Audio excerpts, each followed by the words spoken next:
digamos, eh, pertinente, muy importante. No es una invención humana, sino está allí en la Escritura.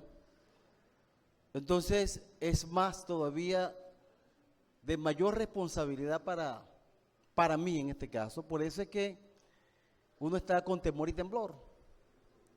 Porque cualquier cosa que yo diga acá, que no esté cónsono con lo que dice la Escritura, entonces Dios me va a juzgar por eso. Me va a llamar la atención. Y no solamente eso, sino que Él está presente aquí. ¿O usted no lo cree? Porque si no está aquí, entonces, oye, ninguno está aquí. Esto aquí ni nadie. Entonces, primero porque creo que todos los que están aquí tienen el Espíritu Santo de Dios. Porque fuimos sellados por su Espíritu Santo. Y bien, hermanos,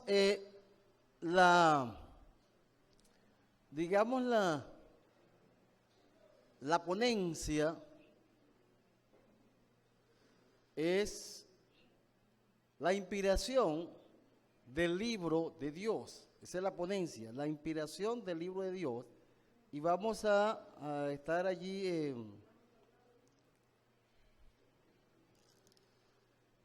inspiración del libro de Dios. Y vamos a estar aquí viendo, pues, yo quiero que usted esté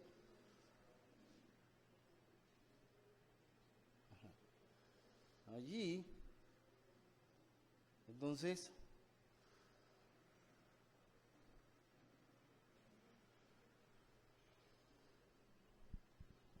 vamos a estar viendo ahí ahí está. Okay. Muy bien. Inspiración del libro de Dios. Ahora, cuando nosotros escuchamos esta palabra, inspiración, seguramente muchos de hoy dirán, está pensando en un poeta que se inspiró viendo una flor o viendo una mujer muy hermosa o viendo un paisaje maravilloso y se inspiró allí y hace una poesía occidental, más que todo hablando de nosotros acá, o una poesía hebrea.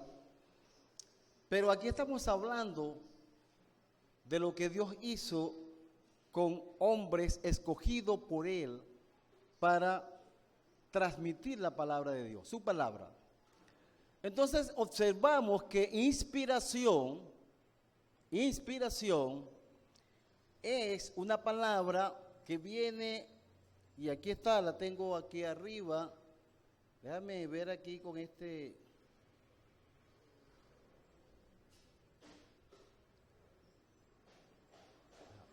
Aquí la estamos viendo, ¿verdad?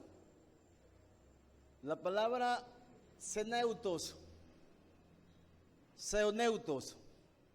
Esa palabra seoneutos en el idioma original es un sustantivo compuesto de dos palabras. Tiene la palabra seo y la palabra neustos. Son dos palabras. Una primera palabra que es un sustantivo y una segunda palabra que viene de un verbo, pero que ahí está como sustantivo, pero viene del verbo soplar. Entonces, esta palabra significa soplada por Dios. Solamente esta palabra, soplada por Dios. Recuerden, esta palabra es seo o teo, que significa Dios, y esta otra palabra es soplar, soplado. Entonces, en este caso tenemos dos sustantivos allí, pero este sustantivo es derivado del verbo neu. Entonces tenemos esa palabra que es la que vamos a hablar hoy, y aquí dice todo escrito es inspirado por Dios. Y es el texto que aparece en la copia de los idiomas originales. Todo escrito, inspirado, grafet, pasat grafet, soneutos. Entonces, grafet significa escritura o escrito, todo escrito.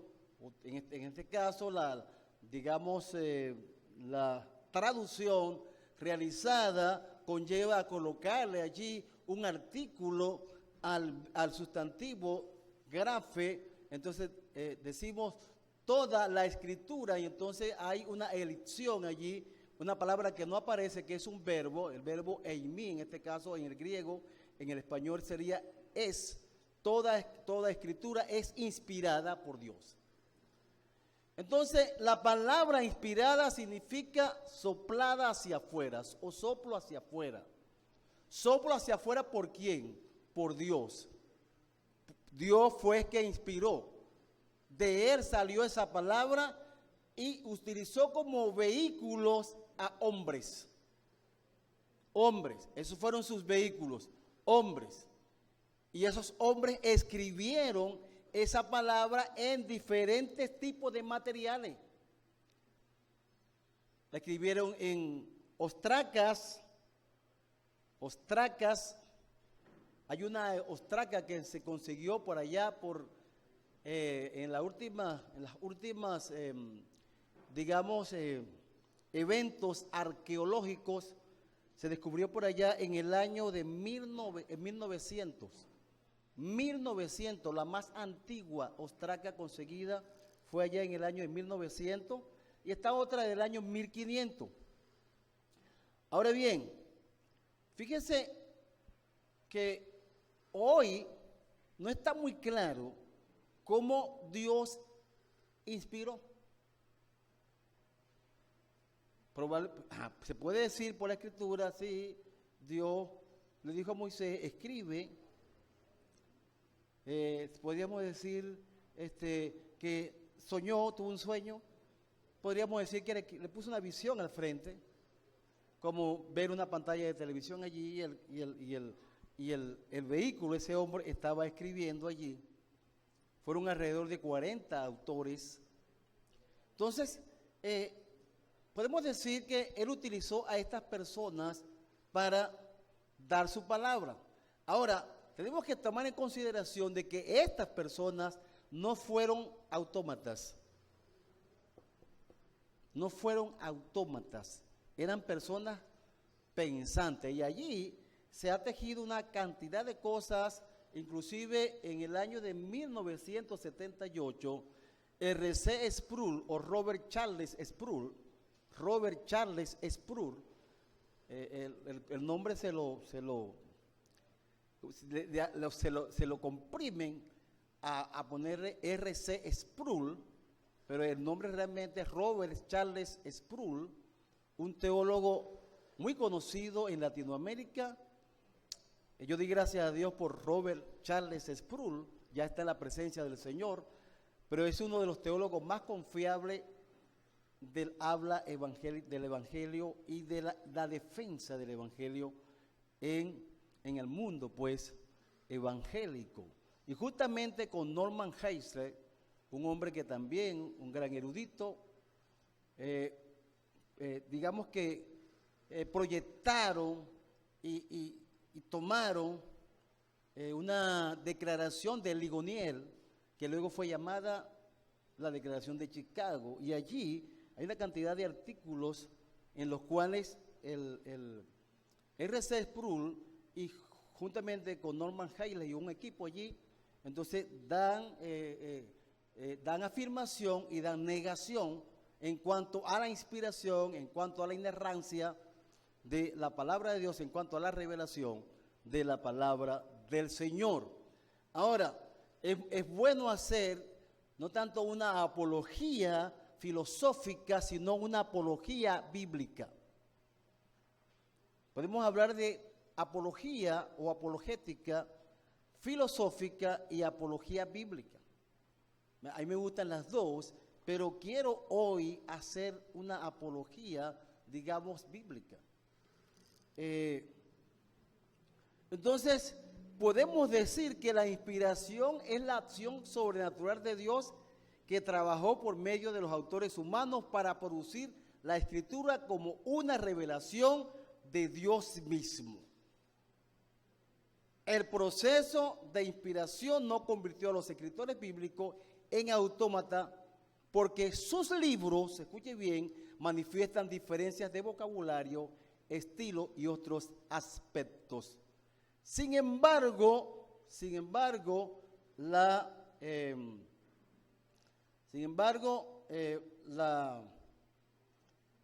la inspiración sí superó a cualquier tendencia a errar. Aunque algunos no están totalmente convencidos de eso. Ahora bien, hermanos, ahí arriba está la historia de la redención, es decir, la inspiración dada por Dios es la historia de la redención, empezando desde el Génesis hasta el Apocalipsis. Allí está la inspiración de Dios en la escogencia de esos hombres para transmitir su palabra. Entonces hablamos desde la creación hasta una nueva creación. Hablamos desde el Génesis capítulo 1 y 2 y del Apocalipsis 21. Todo ese periodo de tiempo, ¿verdad?, fue transmitido o inspirado por Dios o soplado por Dios a estas personas, a estos vehículos de Dios. Vamos a hablar en ese término. A estos instrumentos de Dios, pero no autómatas. Quiero hacer hincapié en eso. No autómatas. Ok, hermanos. Fíjense, aquí dice la línea de la redención, que es lo que vemos aquí arriba, la línea de la redención, lo que estamos viendo acá, esta línea de redención que está aquí arriba, ¿verdad? Desde el Génesis hasta el Apocalipsis. Entonces, cada libro contenido en ese libro de Dios tiene su aporte a la línea de redención. Es decir, el Génesis da un aporte, Éxodo da un aporte, Levítico da un aporte, Número da un aporte, Deuteronomio da un aporte, Josué da un aporte, Ruth da un aporte, y así cada uno de los libros dan aportes.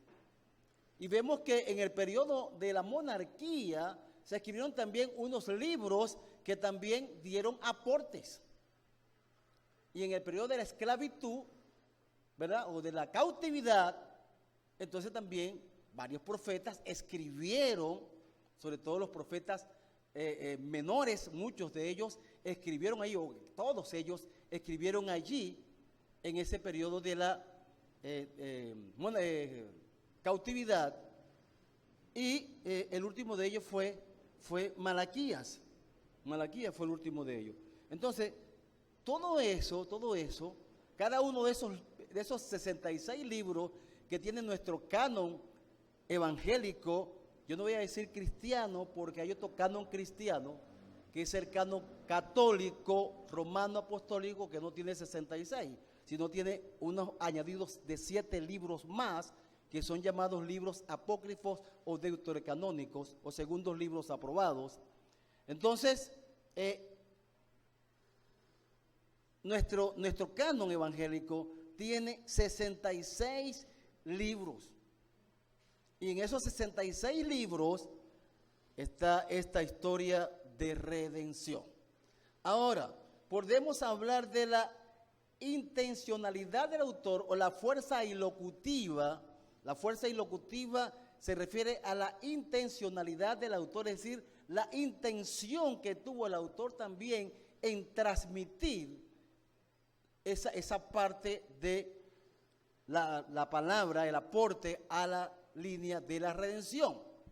Pero no solamente el autor tuvo una intencionalidad y fuerza ilocutiva para eso, o fuerza ilocutiva, sino que también tiene una línea editorial, es decir, la perspectiva que da cada autor, o sea, que cada autor quiere resaltar. La perspectiva que cada autor quiere resaltar en esa línea de redención. Entonces, es muy importante ver esto, hermanos. Muy importante entender esto. El autor no fueron autómatas, eran seres humanos usados por Dios para eso. Ahora, veamos aquí, por ejemplo, en cuanto a seres humanos, ¿qué se utilizó? Un idioma, ¿verdad?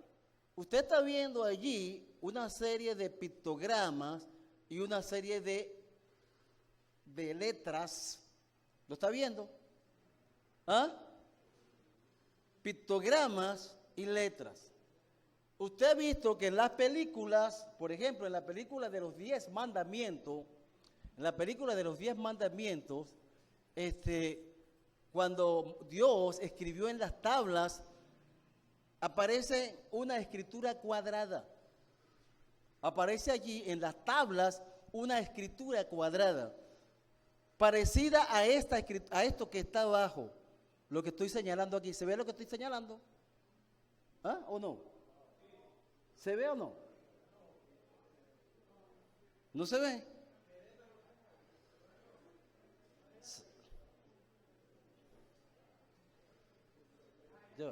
¿Ah? ¿No se ve aquí? No. Ya va. Vamos a ver una cosa que vamos a ver si aquí lo logramos.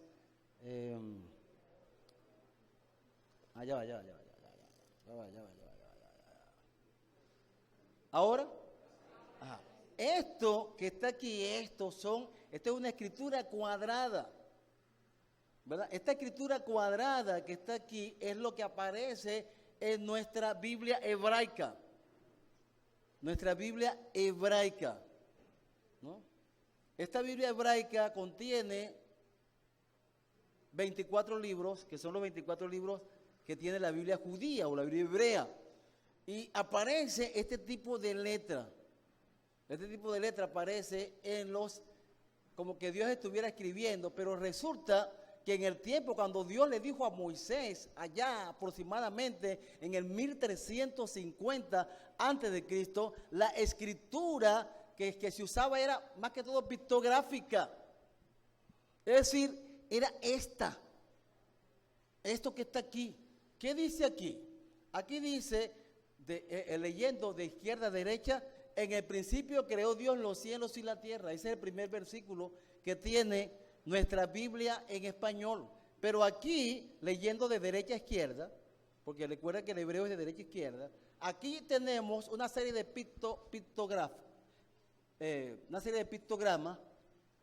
y cada uno de estos pictogramas que está aquí tiene un sentido y un significado, que no me voy a detener aquí a dar cada significado de cada letra, porque cada uno de estos pictogramas es una letra. Por ejemplo, esta es la letra V, que es la letra V en nuestro idioma español, y esta que está aquí, esta es la letra V en nuestro idioma español. Ahora, esa letra que está aquí es una preposición en el idioma hebreo, y es la preposición en. Y ya de aquí, que significa rechit, esta es res, ale, shin, yod, tat. Entonces, estas son las letras que componen esa palabra, son estas mismas, pero aquí está en un idioma moderno, en un idioma cuadrado, pero realmente Moisés allí escribió de esta manera. Y cuando vemos las ostracas, que si es posible más tarde se las voy a enseñar allí, vamos a ver que la escritura es en esta forma, de esta manera que está aquí. Entonces aquí dice Berechi, ¿no? Berechi. Y aquí también dice Berechi, pero aquí tiene los necunos. Los necunos son estos simbolitos que se ven aquí abajo. Estos son los necunos puestos por los masoretas. Estos son las masoras o los necudot. Entonces, mis hermanos amados, Eh, este sería el idioma aquí, sería los pictogramas con los cuales escribió Moisés en las tabletas de arcillas o en las ostracas, no tanto en este. Y usted se preguntará, y entonces, bueno, en la tarde, si usted tiene preguntas sobre eso, entonces yo le daré muchas respuestas. Pero ahorita es eso. Y dice, si yo pudiera, diría, en la cumbre del tiempo, el tan poderoso, el muy poderoso, hizo a los parecidos a las aguas, ¿no? Y a la tierra. Dijera eso así, leyéndolo así de una manera literal. Ahora, pero ese no fue, digamos, no solamente fue eso, sino que nuestro Nuevo Testamento está escrito en este idioma. En este idioma que es el idioma griego, ¿verdad? Aquí tenemos una serie de palabras. Y yo diría, ¿acaso Dios no conocía estas palabras? Este es un lenguaje humano, que era el idioma internacional del siglo I, un idioma humano. Y aquí está en Arget. En Arget, en Hologos, Kai Hologos, en Pros, Tonseot, Kai Seos, en Hologos. O sea, en el principio era la palabra, y la palabra estaba al Dios, y Dios era la palabra. Entonces, cuando vemos estos, aquí fue que Dios, en este idioma, usado por Dios también, usado por Dios, Dios le dijo al hombre, quiero que escribas en este idioma. Y el hombre escribió en ese idioma. No fue en el español, no fue en el inglés, no fue en el mandarín, sino fue en el idioma griego y en el idioma hebreo, y algunas partecitas allá, como aparece en Daniel, en Esdras, aparecen algunas partecitas en arameo, y aquí también, aquí en el Nuevo Testamento. Talita Kumi, arameo palestinense, Talita Kumi. Entonces, quiero estar claro, quiero que ustedes estén claros en esto. Estos fueron los idiomas en los cuales Dios escribió. Es decir, los hombres que Dios utilizó escribieron, tanto en el hebreo como en el griego. Y no tenían puntos ni tenían comas, sino que eran seguidos y pegados. Y la gran mayoría era en uncial, es decir, en mayúscula. Otra cosa importante es el tipo de narrativas que hay en eso. Cómo Dios utilizó estos recursos en los hombres. Por ejemplo, está la trama llamada ananórisis. La ananórisis. Está la trama peripecia y está la trama secuencial. ¿No? En la Biblia aparece esto, es esto. ¿Y esto fue puesto por quién allí en la Biblia? ¿Quién lo puso? ¿Ah? ¿Quién lo puso? Dígame, no lo escucho. ¿Quién puso eso allí? Dios, el Elohim, el Yahvé o el Yibé, lo puso allí. Dios o Elohim. Entonces, él colocó eso allí.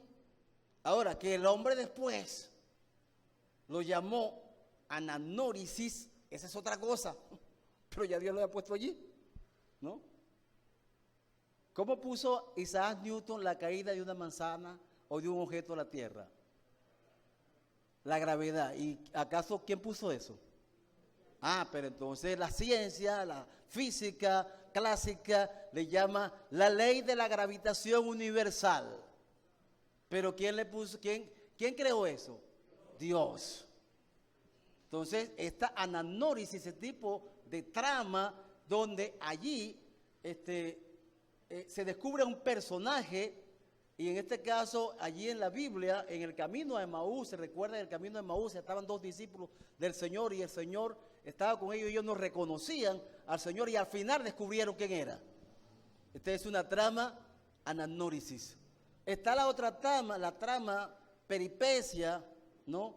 Que más que todo se refiere, la peripecia o patella, se refiere a una clave sorpresa, algo sorpresivo. Por ejemplo, en la rebelión de Coré, ¿quién era ahí el héroe en ese momento? Coré, venía con 250 hombres para ir contra Moisés. Así estaba, Coré iba contra Moisés porque iba a quitar a Moisés del mando porque se iba a poner allí. Pero la gran sorpresa es que se abre la tierra. ¡Pum! Se abrió la tierra. Y ahora el gran protagonista, ¿qué pasa? Muere. El protagonista muere. Murió. En ese momento, Coré, que venía, era el protagonista, pero el protagonista muere. Entonces hay una sorpresa. La gran sorpresa es que la tierra se abrió y se los tragó por su pecado. Y la trama secuencial, entonces la vemos en casi toda la Escritura. El Génesis capítulo 1, el Génesis capítulo 2, el capítulo 3, es una trama secuencial. Las encontramos en casi todos los libros de la Escritura. En los Evangelios hay trama secuencial. Hay trama secuencial en Éxodo, en Número. Hay trama secuencial en esos libros, en Josué, en Ruth, trama secuencial. En Jonás hay trama secuencial. En los libros proféticos hay trama secuencial. Y aquí vemos lo que lleva cada trama de la Biblia. Un inicio, un desarrollo, un clímax y una resolución. Toda trama tiene estos 4 elementos: inicio, desarrollo, clima y resolución, ¿no? Ahora, aquí hay una clave hermenéutica. La enseñanza central en la trama secuencial la vamos a encontrar en la fase de resolución, mientras que la enseñanza en la peripatella y en la ananórisis la vamos a encontrar en el clímax. Es muy interesante tenerlo en consideración. Allí está plasmado, ¿verdad?, cómo se integran los corpus literarios de la Biblia. Es decir, Génesis, desde el inicio, comenzamos con el Génesis 1 al 11, la creación y los inicios. Luego encontramos el desarrollo desde Génesis hasta Malaquías. Vemos el clímax, que son las versiones de los evangelios, Mateo, Lucas, Marcos y Juan. Y la resolución allí, esta resolución aquí, la podemos encontrar entre los Hechos, las Epístolas y Apocalipsis, la consumación y la nueva creación. Ahora, en la Biblia hay diferentes tipos de literatura. ¿Cuáles son estos diferentes tipos de literatura? Tenemos la narrativa, la poética, la legal, la profecía, la apocalíptica, la epistolar y la argumentativa. Si queremos entender la palabra de Dios, tenemos que conocer este tipo de literatura. Tenemos que verla. Esta es narrativa, esta es poética, esta es epistolar, porque cada una de ellas tiene su manera de interpretarse. Si queremos realmente estudiar la Escritura o conocer la palabra del Señor profundamente, tenemos que hacer eso. Luego, vemos aquí la importancia de todas estas cosas es que en la caja 1, vean la caja 1, que es la historia de la redención, tiene todos esos contenidos. Tiene el aporte del corpus literario a la historia de la redención. O sea, el aporte que hace cada libro. Vemos también en cada libro la línea editorial del autor. Y también vemos que los autores del Nuevo Testamento utilizaron citas del Antiguo Testamento. Por eso es que tenemos esta cuarta cajita aquí, ¿no? Esta cuarta cajita aquí, específicamente para los autores del Nuevo Testamento. Ahora, otro elemento, ¿hay continuidad o hay discontinuidad? en la Escritura? Es una pregunta. ¿Hay continuidad o hay discontinuidad? Algunas personas dicen, hay principios continuos y principios discontinuos, ¿no? Principios continuos y principios discontinuos. El sábado, por ejemplo. ¿Guardar el sábado qué es? ¿Ah? ¿Será un principio continuo o un principio discontinuo? En su esencia. Recuerde bien, en su esencia. ¿No? En su esencia. Entonces, ¿será que Dios puso eso allí? ¿Cómo? Dice que Dios reposó el séptimo día. ¿Cuál es el principio que realmente entonces hay? ¿Cuál es el principio que realmente hay entonces? ¿Será tener el sábado como algo que no se puede tocar? ¿Algo intocable? ¿Idolatrar el sábado? No. El principio que hay es el descanso, ¿o no? Ese es el principio. Ahora, ese principio, ¿desde cuándo es? Desde el principio hasta ahora.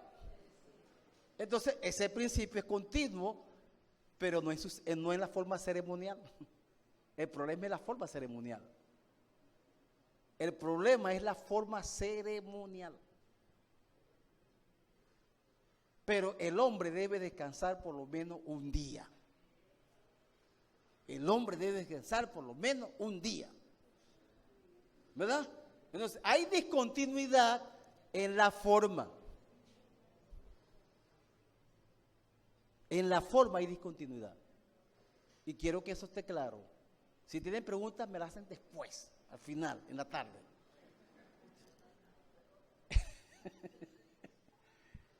Aquí están 6 códigos. Moral, mercantil civil, humanitario, sanitario, penal, militar y ceremonial. ¿Estos 6 códigos son continuos o discontinuos?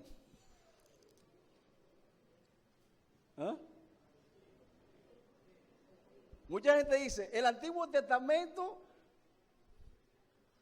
pasó, eso se quedó en el pasado. ¿Qué fue lo que se quedó en el pasado? Dígame, porque esta es la revelación de Dios, esa es la inspiración de Dios. ¿Qué fue lo que se quedó en el pasado? Lo ceremonial, eso se quedó en el pasado. Pero cuando en Levítico, que es un libro que habla de la santidad, es un principio continuo. Ese es un principio continuo. Me estoy dando a entender. Es un principio continuo. Allí hay un principio continuo, la santidad. Lo higiénico, ¿qué es? ¿Discontinuo? Continuo. Lo humanitario, ¿es discontinuo? Es continuo. Lo que es discontinuo es lo ceremonial. Y eso Dios lo puso allí, hermanos. Dios colocó eso allí. Después me hacen las preguntas, porque tengo que seguir adelante. Ahora, ¿cómo concebían los autores del Nuevo Testamento al Antiguo Testamento? Los autores del Nuevo Testamento concebían al Antiguo Testamento con la fuente autoritativa por excelencia. Como la fuente autoritativa por excelencia. En 2 de Timoteo capítulo 3, versículo 16 al 17, dice, toda la escritura es inspirada por Dios y útil para enseñar, para redarguir, para corregir, para instruir en justicia, a fin, propósito, de que el hombre de Dios sea enteramente preparado para toda buena obra. La inspirada por Dios, soplada por Dios. Ahora bien, vean, aquí se está refiriendo a qué escritura. ¿A qué escritura? En ese momento. Al Antiguo Testamento, al Tanakh, a la Septuaginta. Tanakh, Septuaginta. Los manuscritos del desierto de Judea. O el texto Q. A eso se referían estas personas cuando allí, está escribiendo allí el apóstol Pablo.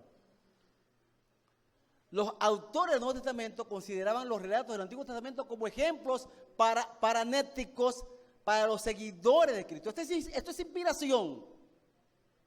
Es decir, la parte paranética se refiere a la parte exhortativa para seguir a Cristo.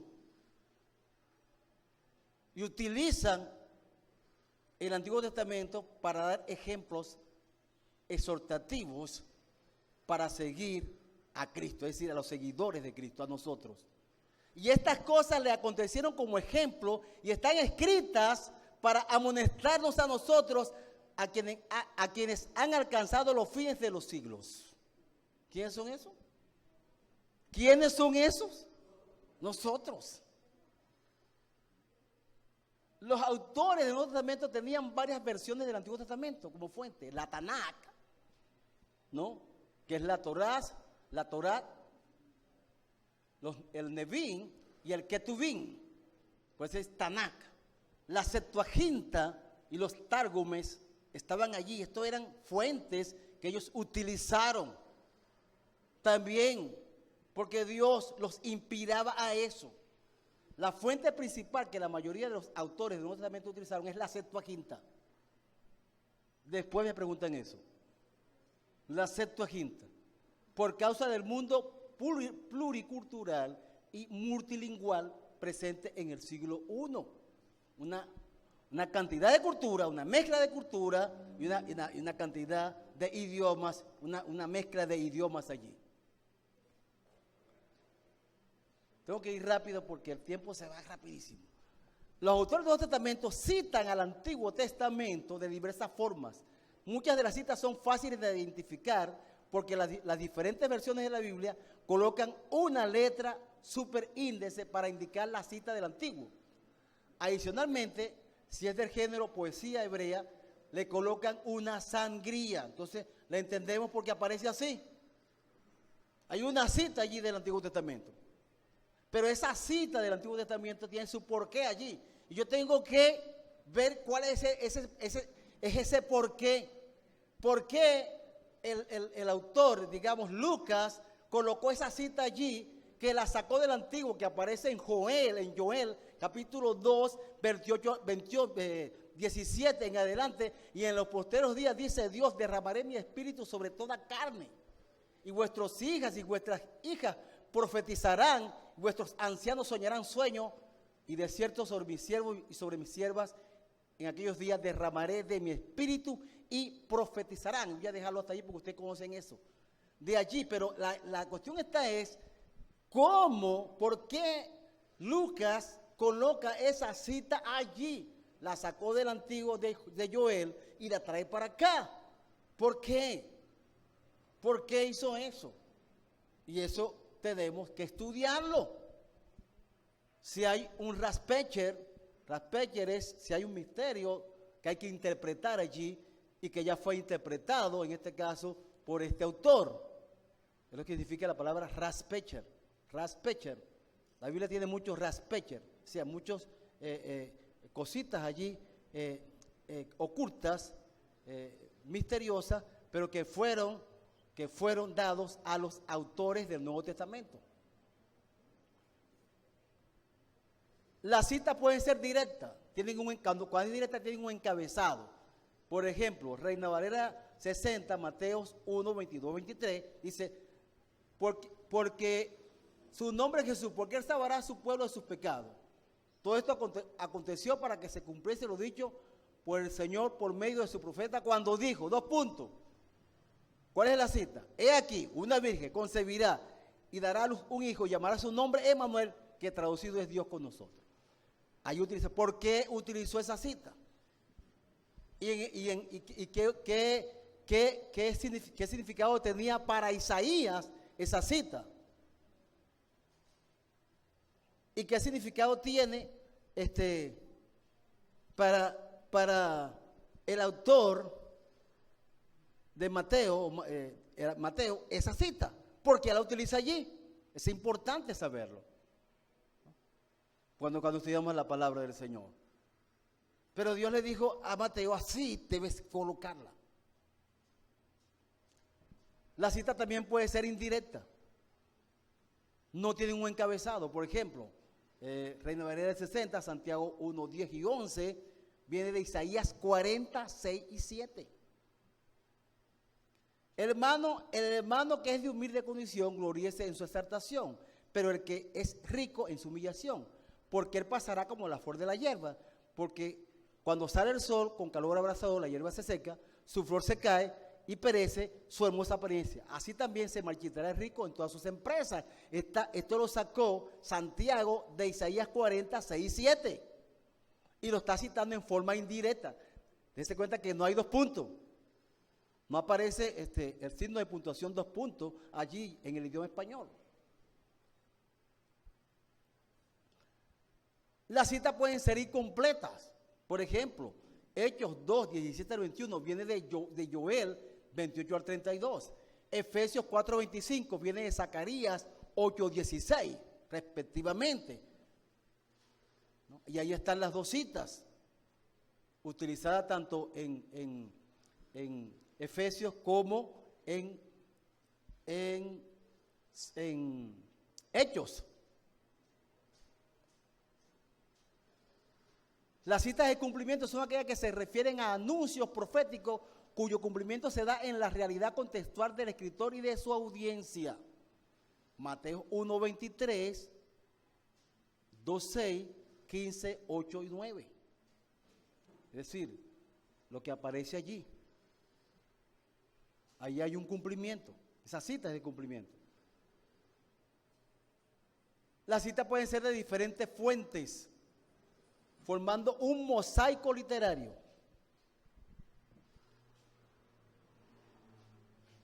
Aquí hace falta un ventilador. Ustedes no pensaron en los predicadores, ¿vieron?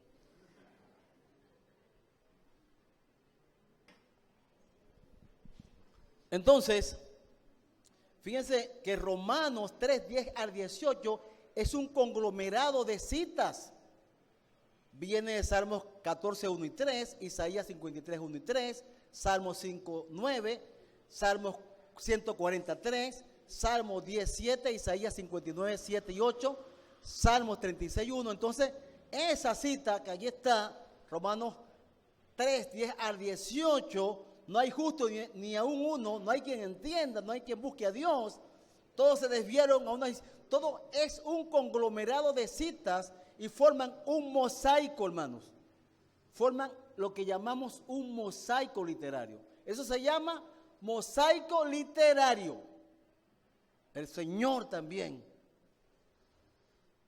Hay evocaciones textuales.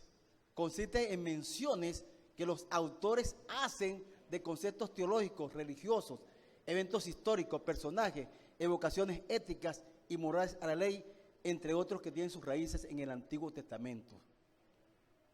Evocaciones textuales teológicas, palabras, frases, expresiones del Antiguo Testamento con alta carga teológica. Por ejemplo, cuando allá en Romanos 1, versículos 16 y 17, al final dice, mas el justo vivirá por la fe. ¿De dónde sale esa cita? De Habacuc 2:4, pero esa cita tiene una alta carga teológica. Tiene una alta carga teológica. Y al final usted me preguntará qué significa una alta carga teológica. Ahorita no puedo, porque el tiempo no me va a dar. Entonces, están evocaciones de eventos históricos. Mencionan historia a modo de enunciados generales con la intención de resumir las mismas y presentar alguna enseñanza ética. Aquí, aquí, hermanos, está parte de la Confesión de Chicago. Parte de la Confesión de Chicago, donde lo que le decía de Sproul y de Haley, Norman Haley, hablaron sobre esto. Afirmamos que la totalidad de la Escritura y todas sus partes, hasta las mismísimas palabras del original, fueron dadas por inspiración divina. Negamos que la inspiración de la Escritura pueda afirmarse adecuadamente acerca del todo y no de las partes o de algunas partes, pero no del todo. ¿Qué quiere decir eso? Que o sea, se acerca al todo, pero algunas de las partes no. Oye, eso es un poquito problemático en cuanto a la Biblia. Si Dios inspiró, inspiró todo, ¿no? Si Dios fue que inspiró todo. Entonces, a veces encontramos palabritas, una palabra que nosotros ahorita la llamamos que es una conjunción. Por ejemplo, en el idioma griego hay una conjunción que se utiliza para dar, digamos, continuidad o dar razón, ¿no? O dar una explicación, que en griego se llama una conjunción gar. Una conjunción gar. Entonces, ¿Dios no sabía de esa conjunción gar? Claro. Y le dijo a tienes que ponerla allí. Pon esa allí. A todos, sobre todo a los escritores de las epistolares, Pablo utiliza mucho gar, aunque en todo el Nuevo Testamento hay gar, pero estoy dando eso como por ejemplo solamente, pero es así, cada palabra fue inspirada. El artículo 7, afirmamos que la inspiración fue la obra en que Dios por su Espíritu a través de escritores humanos nos dio su palabra. El origen de la Escritura es divino. El modo en que se realizó la inspiración divina sigue siendo, en gran medida, un misterio para nosotros. Negamos que la inspiración pueda reducirse a una percepción humana o a elevados estados de conciencia de algún tipo. No. O sea, fue algo que se inspiró el hombre en algo y puso eso allí, como hoy en día pasa. ¿Fue eso lo que pasó? Un estado de conciencia, de inspiración porque vio allá una flor, o porque vio algo maravilloso, o porque vio algo feo y allí se inspiró. No, porque si decimos eso estamos negando digamos, la omnipotencia de Dios. Artículo 8 de esa Confesión de Chicago. Afirmamos que Dios en su obra de inspiración utilizó la personalidad distintiva y el estilo literario de los escritores a los que había escogido y preparado. Negamos que Dios, al hacer que estos escritores usaran la palabra exacta que él había elegido, haya anulado sus personalidades. Eso salió en 1978. El gran propulsor de esto fue R.C. Sproul juntamente con Norman Geisler. Ahora bien, hermanos, los desafíos para la iglesia hoy. A mí me dijeron, es tanto tiempo, yo me estoy ajustando a ese tiempo. Porque si comienzo a desglosar todo esto, voy a pasar toda la mañana y la tarde. Los desafíos para la iglesia hoy, dos puntos de vista: los neoevangélicos y los evangélicos. Y es un desafío para la iglesia hoy, sobre todo la iglesia sana doctrina. Sobre todo la iglesia sana doctrina, en cuanto a la inspiración. Los neoevangélicos que dicen, verdadera en el todo, pero no en todas sus partes. El evangélico dice, verdadera en el todo y en todas sus partes. ¿Quién es el neoevangélico? Los neopentecostales, los que van por el evangelio de la prosperidad. Toda iglesia que está en la agenda progresista, se lo estoy diciendo así, está con el neoevangelismo. Toda iglesia que está siguiendo la senda, la avanzada de la agenda progresista, está en el neoevangelio. Verdadera en lo espiritual, pero no siempre en lo histórico. Ay, Dios mío, esto está... verdadero en lo espiritual y en lo histórico. Los evangélicos dicen, verdadera en la moral, pero no siempre en lo científico. Aquí dice, verdadero en lo moral y en lo científico. Esos son los desafíos. ¿Realmente es verdadero en lo científico? Ahí queda un interrogante. Después, en la plenaria pregunta y respuesta, vamos a ver algo sobre eso. Verdadera en intención, pero no en todas sus afirmaciones. Dice, verdadera en intención y en todas sus afirmaciones. Los evangélicos, la Biblia es infalible, no inerrante. Escuche bien lo que dicen ellos. La Biblia es infalible, pero no inerrante. ¿No? La Biblia es infalible e inerrante. Los neoevangélicos, la Biblia es el instrumento de revelación de Dios. Escuche bien lo que dicen estas personas, y por eso es su predicación, por eso es su mensaje. Vaya a la marcha para Jesús el 12 de octubre para que vea el mensaje que le van a dar. Vaya para que usted vea. Vaya. La Biblia es intrínsecamente la revelación. ¿No? Dice la respuesta que da a los evangélicos a los no evangélicos. La Biblia es el instrumento de revelación de Dios, dicen los neos, pero los evangélicos dicen la Biblia es intrínsecamente la revelación. La Biblia es el registro de la revelación de Dios. Escuche bien, el registro. La Biblia es la revelación de Dios. Dios habla mediante las palabras de la Biblia. Dios habla en o con las palabras de la Biblia. El lenguaje humano es inadecuado para comunicar a Dios. El lenguaje humano es adecuado, pero no es exhaustivo, dicen los evangélicos. Puede aceptarse mucho de la crítica más elevada. Nada de la crítica más elevada es aceptable. La fe se opone a la razón. Los evangélicos dicen, la fe no se opone a la razón. Entonces, ahí están esta serie de cositas que en la plenaria si usted tiene alguna inquietud, vamos a estar viendo algunas cosas de eso. Vamos a dar respuesta a eso. Aspectos humanos de la escritura. Esos son aspectos humanos. Escrita en diferentes lenguajes, hebreo y griego, lenguaje humano, que sirven formas lingüísticas identificables. Formas lingüísticas identificables. ¿Cuáles son esas formas lingüísticas identificables?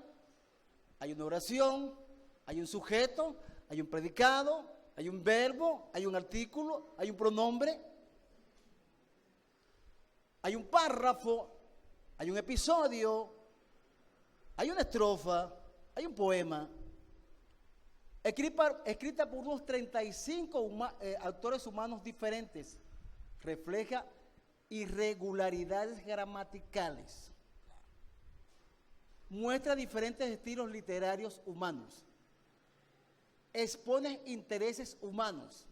Segunda de Corintios 4:13, búsquela allí para que usted vea, anote la cita y búsquela. Usa la falible memoria humana. Primera de Corintios 1:15 y 16. Recuerden cuando Pablo dijo, yo no recuerdo haber bautizado a nadie. ¿Qué memoria es esa?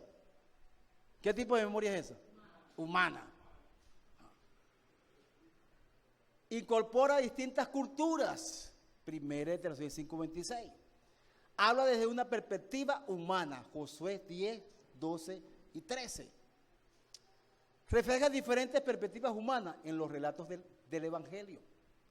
Habla de Dios desde la perspectiva humana. Antropomorfismo o antropopatía, que es la misma figura. Bien, hermano, llegué al tiempo justo que me dieron. Bendito sea el nombre del Señor.